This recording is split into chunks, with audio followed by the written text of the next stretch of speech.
comics people, similar kasi welcome to Unicorn Spartans. Dito ngayon, and kasama ko sinaban. Second time sa pre-pandemic IP. So meron pang libro, and that is Endangered. Okay. Ito yung Endangered ay part siya ng Peacock. Pero bakit nilabas mo na siya as indie? Hindi mo na inantay yung publish? Actually, yung batch namin, meron kaming mga chapter 1, mga episode 1, preview episode. So parang, I guess parang testing ground siya para dun sa full whole. Kailan mo plan ilabas yung sana next year. Colored siya. Nung binasa ko siya, may na-feel akong vibes ng How to Train Your Dragon. Okay. Tama. Ano ba siya? Sadya ba yun?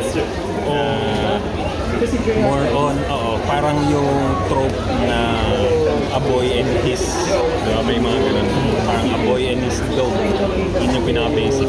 Parang kung susumahin mo, kung kilala niyo si Nelo at Patrash. Oo, alam ko. Tagadala ng gatas, ang alpabeto. Kung titingnan mo, yun yung parang pinaka-bones niya. Parang Nelo and Patrash, pero with the dragon. Tapos girl number. So ikaw yung nag-drawing. Pero normally, di ba meron ka mga how did you, paano ka nakaisip ng Endangered na story? At nahirapan ka bang magsulat at mag-drawing? Oo naman. Mas madali kasi ikaw lang yung masusunod. So combination siya. So may mga parts na mas mahirap, so may parts na mas madali. Katulad nung thumbnail. So thumbnail ako, tapos pinapakita ko usually sa mga kakulab ko yung thumbnail. Tapos i-approve nila based dun sa script. Pero ngayon parang mas nauna yung thumbnail part. Wala na mag-a-approve, ikaw na yun. Mag-a-approve. Pero parang dahil doon, pwede akong mag-mix around yung scenes. Parang free akong mag-move around ng scenes, yung layout, yung actual panels, pwede kong mag-win. Ikaw lang masusunod eh. Ay, ang hirap palang mag-drawing ng mga cityscape. Sige, sa desierto na lang. Tama, ganun. Ay, kulang pala tayo ng buildings, puno na lang. Ganun. So, yun, may mga parts na mas madali, may parts na mas mahirap. So, mahirap yung script actually, yung paano siya isulat, yung characterization. Hindi naman ako writer talaga. So, parang double duty. Hindi ba siya malaking adjustment for you? O sakto lang? Malaki siyang adjustment in a way. Bilhin ko yun ito. Ay, ikaw yung nagsulat nung comics this time. And medyo adjustment siya, no? Oo. Pero na-enjoy mo naman yung process. So, enjoy naman. Nakakatakot lang talaga na malaking bagay siya na magsusulat ka from parang galing sa iyo yung words. So may mga ano ka naman, pinapabasa mo sa mga friends mo para makapag-comment sila, ganun? Or ikaw muna lahat? Dumaan naman siya sa ilang friends ko, pero dahil short yung time, hindi ko nabigay sa karamihan. Mga ilang pages kaya to kapag natapos? Would you know? Natapos mo na ba lahat ng thumbnail para sa book or hindi pa? Hindi pa. Ang ginugol sana, nasa 200 pages, more or less. Ganun. Tapos, yun. Parang sa ngayon kasi nasa 42 pages pa lang siya. Chapter 1. So, hopefully, next year, makuha na natin. Pero yung final nito, colored. Kasi usually, di ba, colored yung pick of ano? Dapat, sana daw colored. Pero ngayon, parang natitripan ko yung black and white. Actually, maganda na siya. Tapos napansin ko, napakagaling ng line work. Kasi, economic yung line work. Ma-detail siya pero hindi siya mahirap gawin. Kasi hindi ka na hindi mo na siya masyadong, kumbaga gets mo yung nasa naka-drawing pero hindi siya as detailed as yung mga ibang sobrang hyper-realistic na detailing, diba? So sadya yun para mas madaling, I assume para mas madabilis matapos yung pages. Oo, tsaka parang yun, tama yung word na ginamit mo, economical. yung line weight, yung intent ng detail. Yun yung gusto ko rin i-achieve kapag gagawa ko ng ng long form. Nagagawa mo nga eh. Parikoys.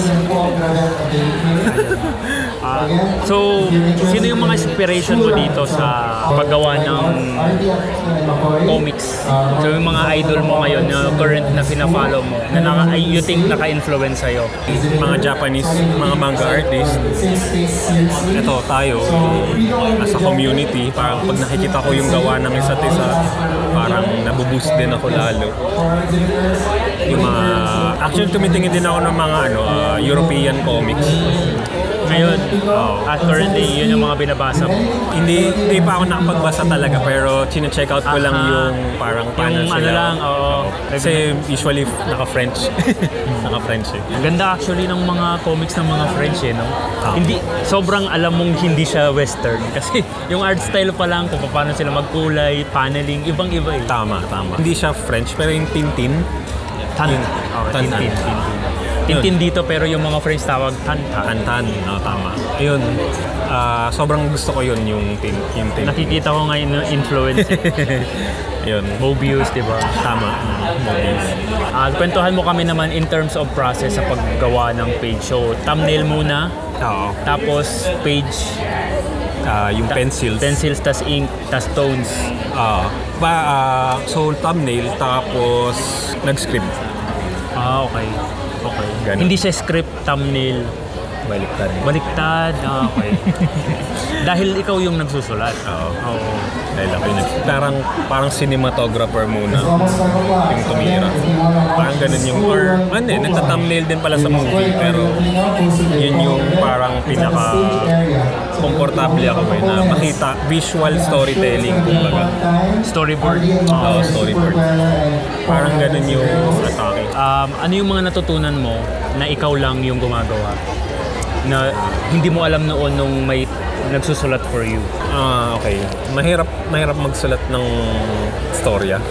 Actually, yung mahirap gumamit ng tamang words na mag-fit doon sa story. Na kasi gusto ko siya mabasa ng karamihan, parang all ages yung target ko. So gusto ko yung words or yung dami nung text hindi masyadong sobra. wordy. Ako din eh. Ayoko talaga ng mga comics na sobrang punong-puno ng text. Oo. Pero may mga sikat na ganon. Parang kanya-kanya naman. Oo. Parang for me lang, parang gusto kong nagbabalanse yung visual storytelling at saka yung Isang words. yung text. Kung kaya mo mag-get away na wala na talagang words, mas okay. Tama. For me, yun yung parang gusto kong ma-achieve. Tapos yun yung parang mahirap gawin in a way. Kasi syempre, ikaw yung gumawa ng story, marami kang gustong sabihin. Pero at the same time, kailangan ipakita mo rin parang yung sabi nila na show, don't tell. Show, don't tell. Parang ganun. Yung balance nun parang ang hirap. Kasi pag may scriptwriter ka, siya na yung bahala nung text nun eh. Ikaw na yung bahala dun sa... Interpret mo na lang. Ito double duty talaga. Parang digital siya? So digital ba to? Oo, digital. Hindi ka na masyadong nagdo-drawing ngayon sa papel. Mas matipid in a way. Paano mo siya sinisingit sa schedule mo naman, yung paggawa ng comics? Di ba meron kang trabaho tapos sisingit mo pa to? Wala. Sa gabi talaga. Parang after work, yan yung tututukan. Tapos talagang parang meron akong mga na-sacrifice na ibang job na hindi ko tinanggap para lang matapos. So, ganun ka siya katindi. Itong first chapter, ang dami rin niyang page. Ilan ba to? 42 pages. Gano'n mo katagal natapos? From start to finish? Kung i-breakdown ko yung time frame, baka mga 2 to 3 months. 2 to 3 months. Yun na yung parang compressed na. Sa isang araw, mga ilang page yung kaya mong matapos? At least one, gano'n? At least one.